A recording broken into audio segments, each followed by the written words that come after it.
Across the Monsterverse, Godzilla has changed again and again, growing stronger, faster, and more dangerous with every battle. But his most recent change, his evolution, might be the biggest leap he's ever taken. Evolved Godzilla is one of the most, and is at times, argued to be the most powerful version of Godzilla in the Monsterverse, either being considered a second to thermonuclear Godzilla or right at the top. Now personally, we all know my take on that, but I'll save it for a different day. In today's video, we'll be taking the mind of Godzilla's latest change, his evolution, and seeing if he can run right through the Heisei Gauntlet. Hello everyone, I'm Minya FDA, here to manage what goes into your kaiju content for today, and we're going to be taking Monsterverse Godzilla's evolved form, putting him in a gauntlet of Heisei era kaiju, and seeing where he ends up, or if he makes it all the way. Godzilla will be faced against progressively stronger kaiju in a pure one-on-one, and after every single fight, he'll be regenerated back to full strength like nothing happened. His bracket consists of Gauntlet, Rodan, King Ghidorah, Batra and Mothra, Super Mecha Godzilla, Space Godzilla, and lastly Destroya.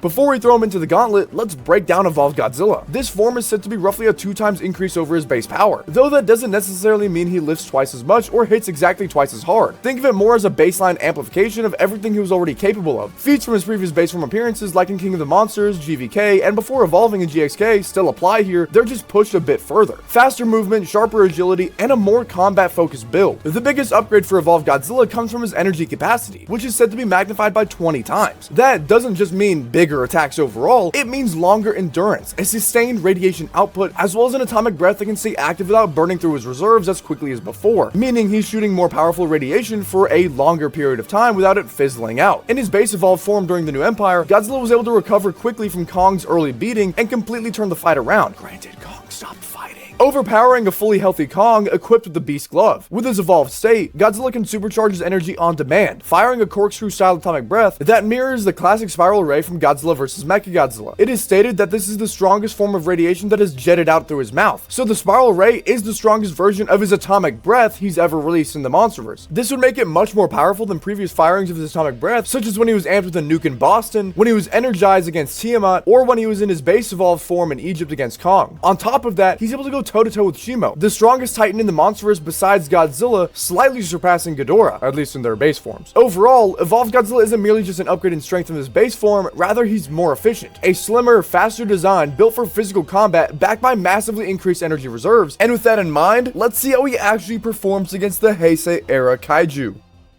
Starting off with Biollante, so Biollante's tendrils were able to stab into Heisei Godzilla, who did withstand his own atomic breath by 10,000 times thanks to the Super X2. However, there's a difference between his durability regarding the type of attack. Biollante isn't exactly a pushover, but she's one of the weaker opponents of the Heisei era. If Godzilla from 1989 was able to one-shot her with his atomic breath, just imagine what Evolved Godzilla's spiral ray would do. While Biollante's tentacles might at best slow him down, and her acid at worst would blind him, Evolved moves on with virtually no difficulty. Next up is Rodan. Now Rodan can fly at roughly Mach 3, so he's going to be a very fast moving target. Rodan was able to knock down the 60,000 metric ton Godzilla several times and actually did a solid job in melee combat against Godzilla, even before Rodan achieved his fire form. Now keep in mind, Heisei Godzilla doesn't fare too well up close in comparison to other iterations of Godzilla. Rodan was able to survive several, and I mean an absolute barrage of weapons from Mecha Godzilla, such as multiple firings from the Garuda, the Mega Buster, as well as Mecha Godzilla's most powerful ranged weapon, the Plasma Grenade. And not only that, but Rodan, despite Mecha Godzilla's diamond coating, did some damage to it with its pecs and ramming into him. Now, despite all of this, Rodan is cooked. Rodan would be able to endure Evolved Godzilla's base atomic breath, and hell, even his spiral ray. However, if Evolved gets even a slight hold of Rodan, Rodan is getting absolutely ragdolled. But if the spiral ray hits Rodan for the duration it did Shimo, half of Rodan is going to be missing. So with low difficulty, Evolved Godzilla moves on to his next opponent, King Ghidorah. Now the Heisei era's incarnation of King Ghidorah is generally considered one of the weaker ones. The best way to put it would be a smaller, lighter, and weaker version of Monsterverse Ghidorah. Ghidorah got absolutely slammed by Godzilla in their fight. I mean, one of his heads got blown smooth off. He got picked up by his tails and slammed down repeatedly into the ground. His gravity beams did virtually nothing to Godzilla. At least Rodan could fly extremely fast and did some damage to the guy who killed Godzilla. Evolved Godzilla would just pounce onto Ghidorah, pin him down, and rip off each head one by one without breaking a sweat. This fight might take less effort for him than his fight with Scylla. So with again, low difficulty, Evolved Godzilla moves on.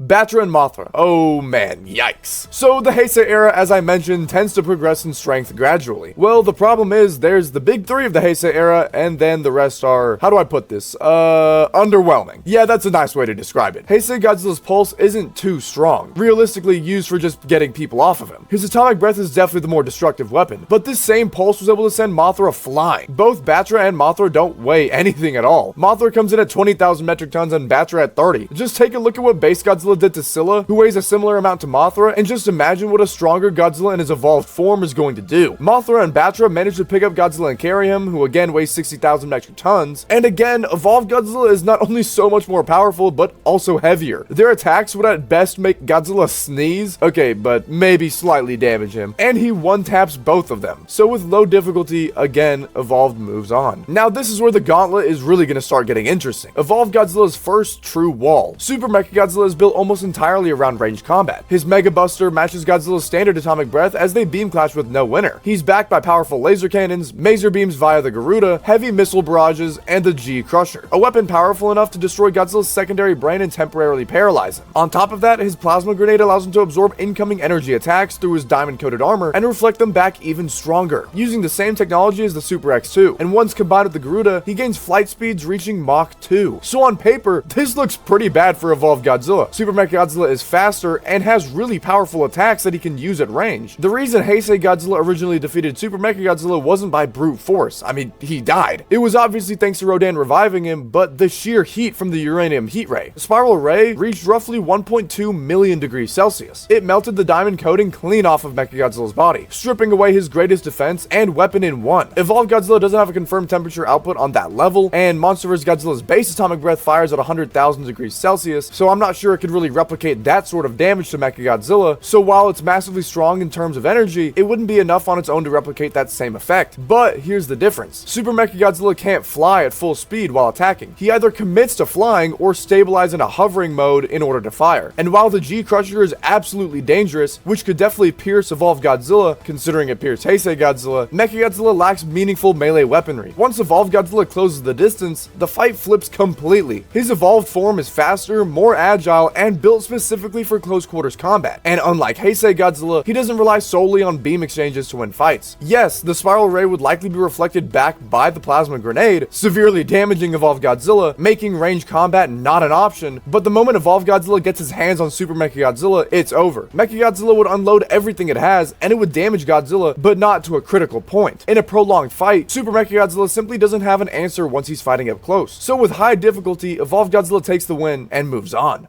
Next up is Space Godzilla. Space Godzilla is the second most powerful kaiju, excluding Godzilla in the Heisei era, and for very good reason. Originating from Godzilla's cells falling into a black hole and absorbing the energy of an exploding star, which led to the creation of, well, Space Godzilla. Just like Mecha Godzilla, he lacks in the up-close department, but despite this, was able to hurl Mogera hundreds of meters with strictly his tail. His durability is absolutely on par with evolved Godzilla, if not even better, as he was able to withstand several attacks and all of the damage from Mogera, and Godzilla, who easily surpassed the likes of what Space Godzilla was made from, such as black holes and exploding stars. Once again, it required Godzilla's spiral ray to fully take down Space Godzilla. He's able to use telekinesis to lift opponents, seemingly ignoring their weight, and send them flying. Any range attack that he anticipates will be blocked by his photon reactive shield, hence he needs to react to said blast for it to activate. His Corona beam is just as powerful as Godzilla's own atomic breath, but it can be curved in order to ensure it hits the desired target. It was able to visibly injure Godzilla and even tear one of Mogera's arms off. And of course, he can fly at speeds of upwards of Mach 3 in Earth's atmosphere and manipulate energy around him, as seen when absorbing energy from his own crystals when he first landed, or the Fukuoka Tower. So with Space Godzilla's capabilities listed and how he fared against Godzilla and Mogera, does evolved Godzilla move on? No. Hell no. Keep in mind, it said Heisei Godzilla gets stronger every film, so Space Godzilla was fighting a superior version of Godzilla and still kicking his ass, hence having to be 1v2'd. Unless he's able to destroy Space Godzilla's source of energy, such as the Fukuoka Tower or his shoulder crystals, which is never happening, and let's say evolved Godzilla wanted to try and destroy said energy source, Space Godzilla was shown actively protecting it by putting a shield around the tower. While Mogera's spiral grenade missiles destroyed Space Godzilla's shoulder crystals, on one hand, these are incredibly powerful and were designed like the G Crusher, and being able to damage Heisei Godzilla alone is impressive, so it's no wonder they destroyed Space Godzilla's crystals. And secondly, Space Godzilla was occupied fighting Godzilla, so that photon shield that he has wasn't going to magically activate. Considering this is going to be a one-on-one, however, as I mentioned earlier, ranged weaponry that Space Godzilla can anticipate will be completely nullified. In this case, Godzilla's most powerful weapon, his spiral ray. Using his telekinesis, Godzilla won't even touch Space Godzilla's power source throughout the entire battle, being flung around, constantly hit by crystals, and Space Godzilla's Corona beam, and as I said earlier, his most powerful attack would be blocked instantaneously. Evolved Godzilla's key component, his speed and being a better fighter, would be almost useless, as every time he tries to get close, Space Godzilla would just send him in the opposite direction. While Space Godzilla might try and experiment with close quarters combat, once he realizes how outmatched he is physically for the remainder of the fight, Space Godzilla wouldn't dare be that close again, keeping Evolved at range with his telekinesis, Corona beam, and launching crystals towards him. Not to mention, Space Godzilla can fly it up to Mach 3 in Earth's atmosphere. The fight would be a prolonged battle due to Evolved's durability, but overall, Space Godzilla would finally take Evolved Godzilla down. Now, Evolved wasn't able to finish the gauntlet, but would he stand a chance against Destroya if he magically passed Space Godzilla? Absolutely not. Destroya fought the most powerful live-action Godzilla and was surviving and even winning at times. While he eventually lost, it was because Godzilla's burning form was getting stronger every second. Destroya's variable slicer would slice right through Evolved Godzilla. Sure, Evolved is definitely more physically dominant, but Destroya took the infinite spiral heat ray several times and survived. Dying is a genuine feat for Destroya, and when you compare the supercharged spiral ray to the infinite heat ray, they aren't remotely close in what they've done to their opponents, and don't even get me started on the statements for burning Godzilla. Not to mention, Destroya fired not only a recreation, but a superior version of the Oxygen Destroyer into a condensed beam. So yeah, Godzilla is absolutely cooked. One or two hits from the Oxygen Destroyer ray, and his radiation levels absolutely plummet. And that's if he doesn't get his energy drained from Destroya a different way, or gets his head sliced smooth off. Whether it's Godzilla's evolved form or even thermonuclear form, neither of them, if they somehow manage to get past Space Godzilla, would survive Destroya. One of them simply can't do anything, and the other would do some damage and then lose all of its power in the matter of 5 minutes. Now, before I get the comments on Legacy of Monsters saying the Hollow Earth portals emit the energy comparable to supermassive black holes, the kaiju that go through these portals are not withstanding the same thing as if a black hole was in front of them, and here's how. The Heaves were able to travel through just fine, but one of them was one-shotted by a warbat, who was then one-shot by being impaled by a rock. So that would mean a kaiju that dies to getting impaled by a rock is able to bite with at least more than the force of a black hole. Either that rock has power levels of a black hole, probably an entire galaxy, or the obvious is that it doesn't make any sense. So can Evolved Godzilla run the Heisei Gauntlet? He can definitely run it, but trips near the finish line and faceplants into the ground against Space Godzilla. I mean, he's lucky he didn't have to fight Destroya. But at the end of the day, Evolved Godzilla defeated most of the opponents, but Heisei's top two would prove too much and overwhelm him. Well, there we have it, everyone. If Godzilla's latest power-up in the Monsterverse clashed with the Heisei era, he would excel against the weaker opponents, but once he steps past Mecha Godzilla, he's burnt toast from there. To be honest, I don't think anyone in the Monsterverse is defeating Space Godzilla or Destroya. Maybe besides Shimo, because, you know, she directly counters Destroya, but that's a topic for another day. What did you guys think of the video? Did you agree on where he stopped? Do you think he could have made it further? Let me know in the comments down below, and make sure to subscribe so you don't miss any future videos. As I said in the video, Space Godzilla is on a whole nother level, and Destroya is a whole level above that level above, if you get what I'm saying. And besides agreeing or disagreeing, let me know if you guys enjoyed the video overall. Would you guys want to see more Gauntlet-styled videos? And it doesn't need to just be Evolved Godzilla. You know, we can take Ghidorah and put him in the Heisei Gauntlet. We could take Heisei Godzilla and put him in the Monsterverse Gauntlet. Whatever you guys want. And as always, and I've been Minya, taking the role of the FDA and managing what goes into your kaiju content for today, and make sure to remember what Godzilla told Manila. See ya! Godzilla says that I should learn to fight my own battles, you know.